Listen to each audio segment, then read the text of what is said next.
Welcome back, everyone, to the Cajun 6 Dynasty. UL Monroe taking on the Tulane Green Wave. We got a job to do, guys. If we get this win here, we will be Cajun 6 champions for the second season in a row.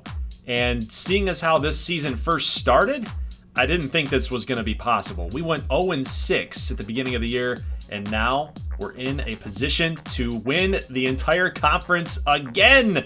And John Felix putting an exclamation point on that opportunity, man. 7-0, and what a great move this was on the safety, moving in. I believe that was maybe Jason Amos, the cornerback. But on the other end, we got Tulane with that running game, and they got a good passing game, good offense all the way around. Flash Jackson getting a nice run to the outside, and then Jake Matt gonna fire this one deep to sky. Blessings, that's a touchdown. And unfortunately, our safety got caught in no man's land, trying to cover two different routes there. You guys can see it up top. Either we take the post corner route to the sidelines, because that's always open, or you leave the one right down the middle wide open, and the rest is history. So here's Billy Tomlinson. Had a huge game last week. He's going to rush this thing for the first down. 3rd down and 10. Pass going to be completed here to T.O. Gardner. Only going to get 4, and the Tulane Green Wave get a stop. 4th down and 6. We're going for this, baby, and we get it. T.O. Gardner with the first down. Maybe the refs could have been a little bit more generous, though, to Tulane, but they will get it back, as that's a big sack for 13 yards. Going to push Giroux and the Warhawks back to 2nd and 23. Little check down, incomplete. Great play, diving for the incompletion, and Giroux just trying to find somebody deep downfield. Took too long. That's Greg Fry with the sack. So it's 3rd and 6 here for Jake Matt and the Green Wave. And near the midfield logo, just firing this thing all the way out to the end zone. Incomplete. Not sure what that was, guys. Should have been an interception, if anything. But on the other end, we are going to challenge deep. That's Houston Harris. He's got one man to beat. Not going to miss him. 56 yards. And T.O. Gardner, touchdown. That's a great throw by Ferdinand Giroux. Right up the middle, and Gardner with the touchdown. He's been solid in the end zone, as has many of our wide receivers, guys. We're just really good offensively. Number 1 in the nation. But we do get a stop here. Defensively, guys, we finally get a stop. And it's been a rough going for this team on defense. Offensively, though, again, we are just firing on all cylinders here. 44-yard reception. Good pitch and catch there with Giroux and Trevon Vaden. 1st down and goal, and here's Giroux rolling out to the left, and he's going to fire this thing into the end zone to John Felix for a 5-yard touchdown strike. It is 21-7, and I can smell that conference championship, guys. Remember, if we lose this game, Louisiana Tech are champions of the Cajun 6. But Tulane's just trying to play spoiler, guys, and they get a touchdown here by Sky Blessings. Beautiful throw, beautiful catch. Right in the corner of the end zone right there. So Giroux on 2nd down and 10, rolling out, and he is going to flip this thing up for Billy Tomlinson at the 30-yard line. He's going to go down for a 20-yard reception. Let's move here to 1st and 10. Giroux has got a wide open Vaden. Touchdown. Beautiful route, baby. Trevon Vaden, guys, I say it in every video, but Vaden and Giroux have like this connection. I'm convinced that it's there. But here is Swain moving all the way to about the 3-yard line. That's a big-time rush for 18, and he is going to find himself into the end zone with nobody going to touch him. 4-yard touchdown run for Swain, and Tulane gets that touchdown right back. It's 28-21, guys. Late here, 2nd quarter. We got a minute 27. Fired it up deep into triple coverage. Oh, baby. Hayden White with a big-time catch. 61-yard bomb by Ferdinand Giroux, and Hayden White hooking up. My goodness. He's already got 5 touchdowns passing in the 2nd quarter, guys. 35-21. But Jake Matt's got something to say about this. We got ourselves a quarterback duel happening right now. But hey, let's take a moment here to recognize Jordan Barabalt with the all-time record for a single season as far as receiving yards is concerned at Tulane. So congratulations to him. And Flash Jackson going to take this on a 3rd down. Only going to get 3, going to lead to 4th down and 4. So Tulane will get some points back up on the board, and we're just going to run out the clock. It is 35-24 at the half. UL Monroe in complete control right here. The question is can we hold on? And I don't even know how they got a 1st down right here. But Lachlan Chisholm able to break a few tackles and then get the momentum that he needed to push himself into the end zone. Unreal. That's going to lead to a touchdown. That's Sky Blessings with number 3 on the game. All 3 of Jake Matt's touchdowns have come to Sky Blessings. 3rd down and 7, and Giroux going to fire this thing up. Almost intercepted. Great play defensively. That's the cornerback with the play. 1st down and 10 here for the Green Wave, and Flash Jackson able to get some nice blocking on the outside. He looks like he's going to be gone. Might have one man left to beat him. That's Madison. Can't catch him.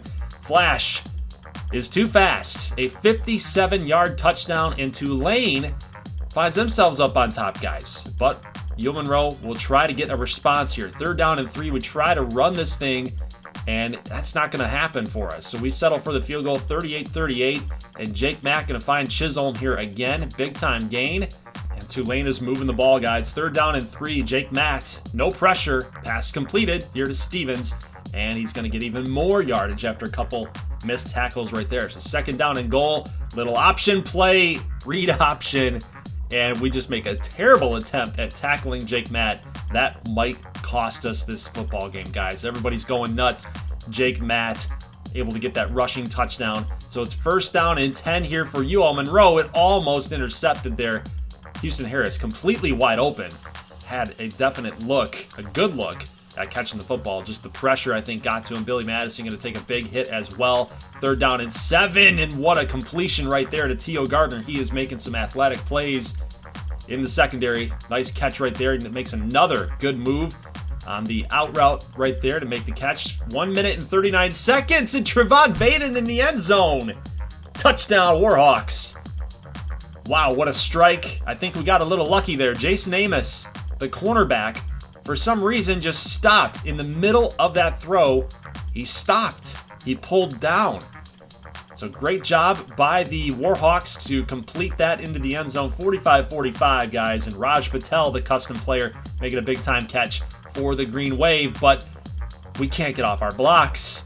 13-yard touchdown for Flash Jackson, and we are just going back and forth, back and forth. Now 3rd down and 10, 36 seconds. Giroux, we need a big-time 1st down. It looks like X might be open, but that's still a risky throw.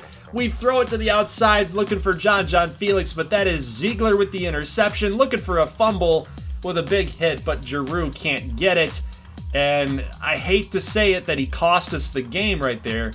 He kept us in the game. He kept us in the game. The man threw for 6 touchdowns today, guys, but we find ourselves on the losing end.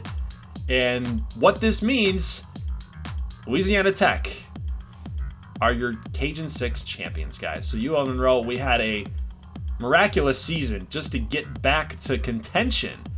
I mean, we went 0-6 to start the season just to be in this game. That says something about the players in this locker room, right? So we never gave up. We kept the dream alive that we were going to be back-to-back Cajun 6 champs, but it just didn't quite happen, guys. And congratulations to Tulane by playing spoiler. So if you really want to get super technical, that's a 3-way tie in conference for Cajun 6. But the overall record is, as far as that's concerned, Louisiana Tech was 9-3.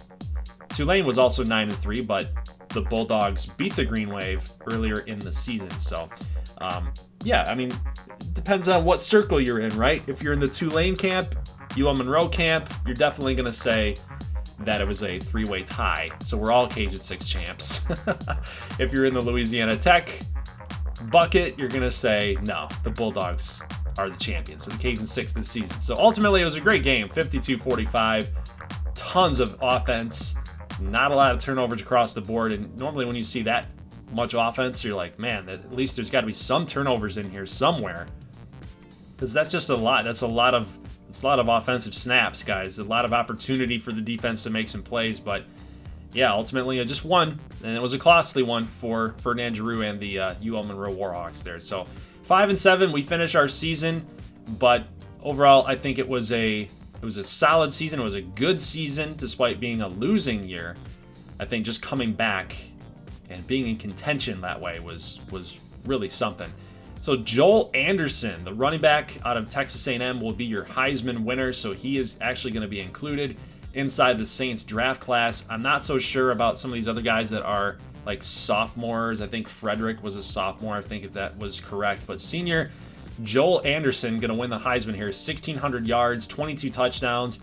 I like Brandon Jones out of Northern Illinois just a little bit better than him, and we'll take a look at his numbers. He actually won the Walker. Look at his numbers. He's never been below 1,200 yards. The year before, he had 2,200 rushing yards. The man's constantly getting over 20 plus touchdowns rushing per year.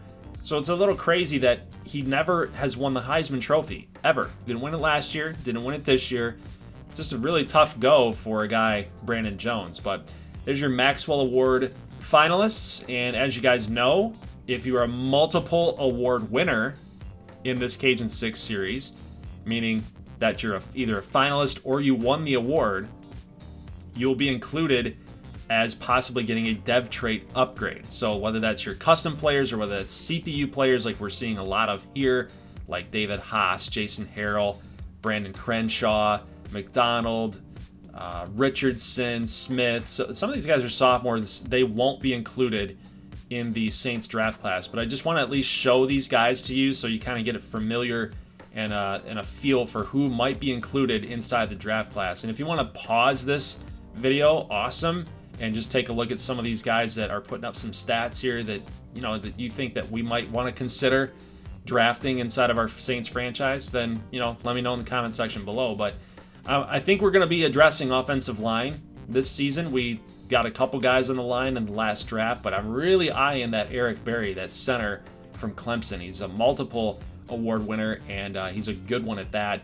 Might look at some linebackers as well, some defensive line help. I think we addressed defensive tackle and Kemba Digby last year, but yeah, just something to consider. And that's really all I got for you guys with the award winners. We're also going to be taking a look at the All-Americans. So I'm going to jump off mic here and meet you guys back at the 12:20 mark. That's where we're going to be showing the All-Americans. Now, if you guys want to go ahead and skip all the way here to the college football playoff setup, that's going to be at the 17:31 mark. So that's going to be in the pinned comment section below. So yeah, I'll see you guys in those timestamps.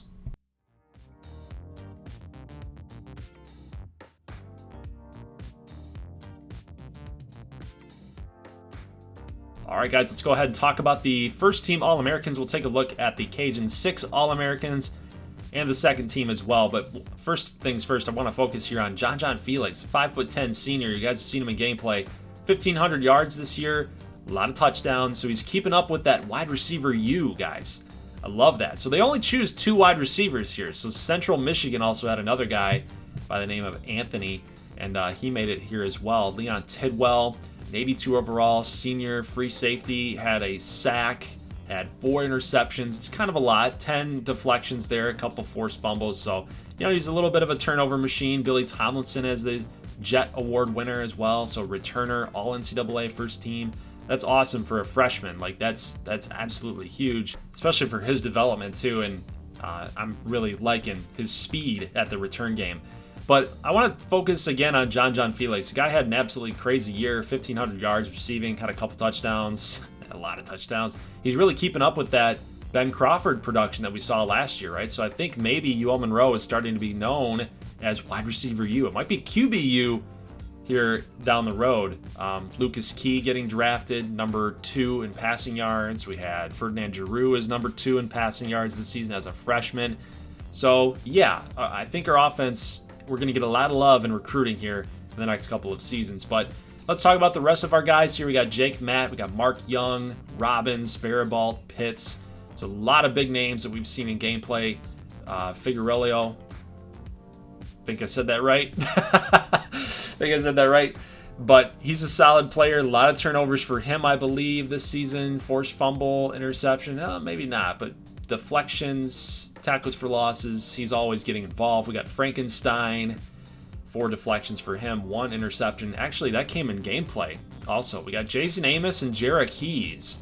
So these 2 guys are in Madden. They're going to be rated about a 64 for Amos and 61 for Jarrah Keys. But these guys are custom players, so they will have a star dev. That way we know for certain that they're being included and they're going to progress nicely. But their overall is pretty low. Jojo O'Malley making first team as well as a kicker. Don't know if he's going to leave us or not, but he's a junior. And then we got Rayshawn McKinley, the punter out of Southern. And And then we go to second team. So you will notice that Ferdinand Giroux is a 96 overall player as a freshman. That was a 75 when he came into the NCAA. So I want you guys to know this, that channel points will help you do this. Channel points. Ferdinand Giroux. That's how he was upgraded and how he was able to progress from a 75 to a 96. So the guy just, we untapped his potential. That's exactly what happened. So some people might think that that's a little cheesy, and maybe we limit it in the following couple seasons here for customs to only be upgraded one time instead of multiple times during a year. But yeah, he's a 96, so we're just going to have to deal with that. But Robbie Andretz, also a custom guy, a center. And I don't know if I didn't catch what his status was, but he might be leaving us at the end of the season as well. So we'll take a look at players leaving in the next episode.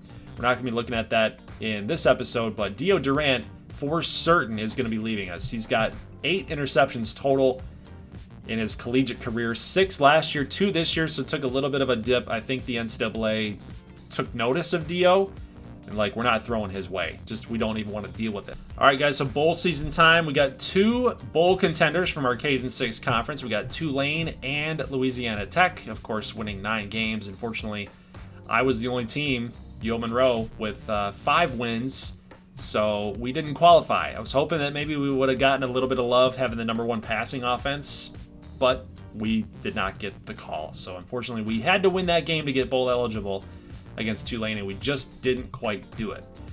But Flash Jackson able to carry the Green Wave to a victory here in bowl competition. They beat Tulane 6-7 on the year, 10-3 now for Tulane at number 19 in the nation, and we got an interception there as well. I didn't catch the name, but Louisiana Tech here at number 24, they're taking on Rice, and they'll get the W here. So yeah, so we got a Cajun Lone Star challenge in a bowl game.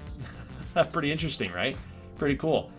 But Rice only had 238 yards of offense, so La Tech really stung them on the ground game. William Hayes was solid. Israelovich had a lead in receptions there, and receiving yards, I believe he had in like 60-some. But overall, yeah, Frankenstein was good too. We had a sack with Hill, sack and a half actually. But yeah, good wins there for the Cajun 6, and there is your playoff. Really weird playoff, right? Number 4, Texas A&M against number 2, Syracuse. So again, this is like 6 years, 8 years into the future. So a lot of crazy things can happen across college football, right? But we got a lot of custom players that are going to be included inside this draft class, with Texas A&M especially. So last year we had Anthony Tuparello, a tight end from Syracuse. So I think he helped the program for Syracuse get that extra little jolt in recognition. A lot of recruits coming over there. But we do have a lot of like CPU custom guys like Ty Butler, Joel Anderson. We got a linebacker, Henry Causey. He's going to show up a lot in some box scores, being a good tackler. So he's going to kind of be on my eye a little bit. Going to be watching out for him inside this national championship game. And who will Texas A&M take on? They're taking on Georgia Southern. So this guy, the running back for Georgia Southern, Joseph Harris, he was in the Heisman race. So he was actually rated as the 5th guy on the list. But he's a pretty darn good one, guys. He got a touchdown, over 128 yards. He can tote the rock, got 25 carries. So he's pretty darn good. But we know that Crenshaw, the quarterback out of Iowa State, is pretty good as well. I think he was All-American number 1, QB1 right there. So here we go. A little surprise for you guys. We're going to be getting into the national championship game. Very quick highlights here. And just focused on some of those custom guys that are going to be, the CPU customs, I should say, that are going to be included in that draft class. But Georgia Southern and Texas A&M. Just a very weird national championship game. We know how college football loves their underdogs, like Army, Navy, now Georgia Southern. It just doesn't stop, guys. But we deal with it. We roll with the punches. But we got an interception in the end zone, and that's going to lead Texas A&M here with the football. Joel Anderson, we've just seen just a little bit of what he can do. He's a little bit lanky, doesn't have a big body for a running back. But Ty Butler, the quarterback, pretty darn good out there. So his nice little finesse QB is very accurate, but we got Joseph Harris on the other end after Texas A&M with a field goal. Georgia Southern marching down the field, and they're going to be utilizing that running back. Take a look at what this guy can do. He's kind of like Mark Young a little bit for Louisiana Tech. And Joseph Harris going to get it in the end zone. That's a 0-yard touchdown, but it's a touchdown just the same. So 7-0 Georgia Southern now. We got this throw off balance by Ty Butler, and I know who he was going to, but he just underthrew it there. Throw off balance, thrown like a shortstop. Unfortunately, shortstops aren't usually left-handed, so I can't really use that comparison, but oh my goodness. Antoine Wade. At first glance, I didn't know if he caught that one-handed. It looked like a two-handed grab, but my goodness, what an incredible catch on the biggest stage of his life. And then Mitchell Simmons. Now, we have had a Mitchell Simmons as a patron, but this is not the Mitchell Simmons from the community. This is CPU Mitchell Simmons. So, very funny. But if you want to claim him, if you're still watching this, if you want to claim him, go ahead, man. Go ahead. But 14-10, and then look at this strike. Just a loft.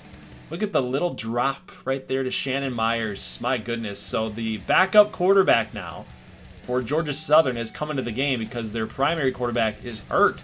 So the backup had to come in and make that type of throw. That's a pretty nasty throw right there in the end zone. Like, that's a lot of defenders coming in, converging on the football. It had to be there, and it was. Joel Anderson setting a record here, but we had to show it even though it was a little less than exciting. But it's a record-setting run nonetheless. 17-21, and look at this little flip out here to Joseph Harris. He's going to break off the tackle from the defensive lineman, and Harris is going to get up to 15 yards on the play. 163 rushing yards on this TAMU defense.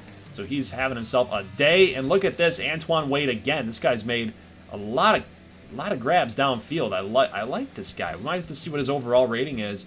Maybe we include him inside the draft class. One-handed grab, then this grab down the sideline. Just very nice receiver. And then we got another touchdown here. That's Marcelo Calhoun. And that's a good way to capitalize on a pretty bad play previously. It looked like they were just going to be moving backwards and they weren't going to capitalize there on that drive. But they get a touchdown here, extending the lead 28-17. Then this fire up the middle is going to get Texas A&M to about the 10-yard line, maybe the 5-yard line, excuse me. First down and goal here, and that's going to be a touchdown to Warren Green, the RB2, to the Heisman winner, Joel Anderson. So they'll end up going for 2 here, and Anderson's not going to be able to get anything on the play, just trying to get this thing 28-25.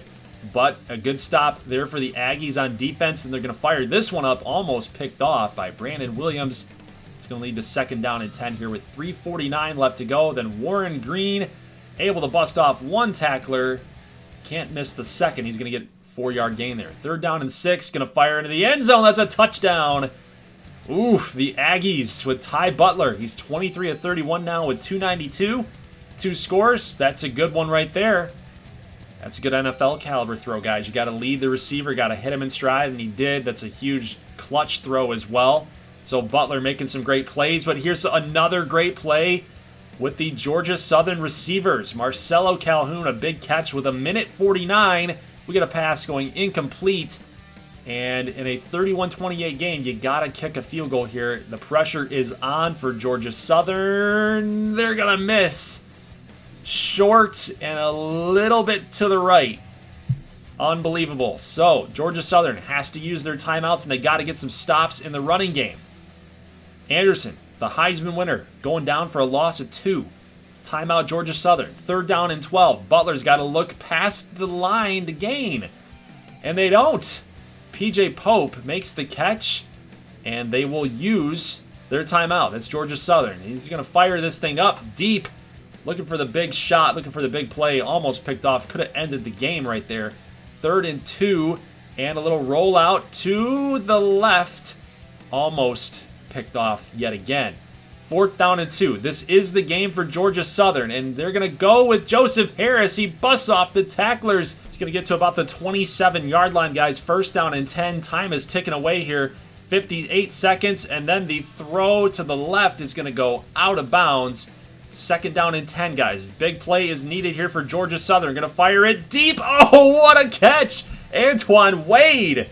This guy has made so many incredible catches here in this championship game. It's unreal. I think we have to include him in the draft class, guys.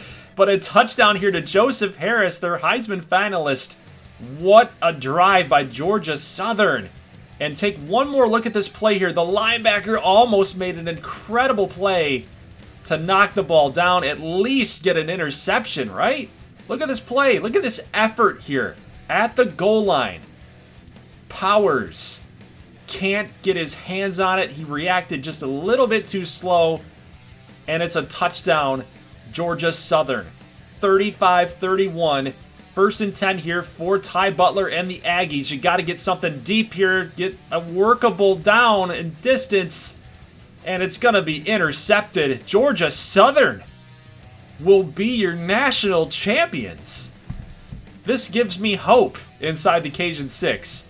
If Georgia Southern can build themselves up to being a powerhouse and winning a natty, guys, UL one day can do this. I know we can do this. And like, we go back to look at some of the plays in the game here. This was a big one. Nice drop in the bucket here. But guys, the player of the game, Joseph Harris, 25 carries. It seems to be about his average, but 201 rushing yards, couple touchdowns. He was definitely the player of the game. The MVP for Georgia Southern. Absolutely crazy that this team, a miracle run, especially considering the fact that Ohio State, won last season, and then we get this matchup, Texas A&M, Georgia Southern. Just crazy things happening inside this Cajun 6 dynasty. But, man, hats off to those guys for getting that W. They made some good plays defensively.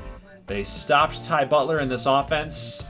That's pretty good offense with the Heisman winner, Joel Anderson. Saw the offensive lineman there, Brad Durbin's a good one. He's going to be pretty solid at the next level. You got Henry Causey there, all 12 tackles being solo.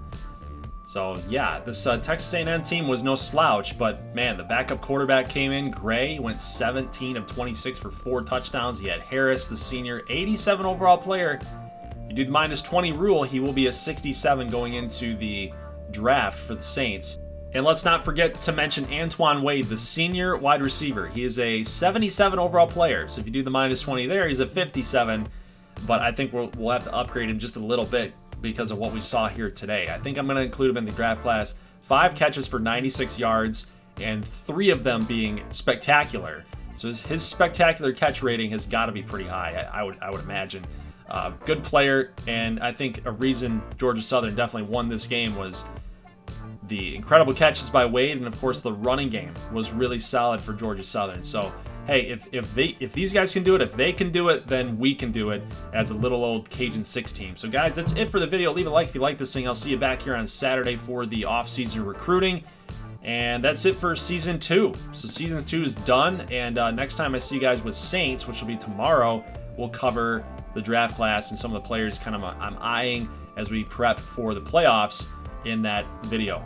And again, next Saturday, we're going to be looking at off-season recruiting, get a recruiting update, see who goes where, what customs went to what schools, and we'll preview some schedules, some red shirts, some progression. So Saturday is just going to be mostly an off-season vid, and that's all I got for you here tonight, though. So guys, leave a like if you like this thing. I'll see you in the next one. As always, thank you so much for watching, and peace.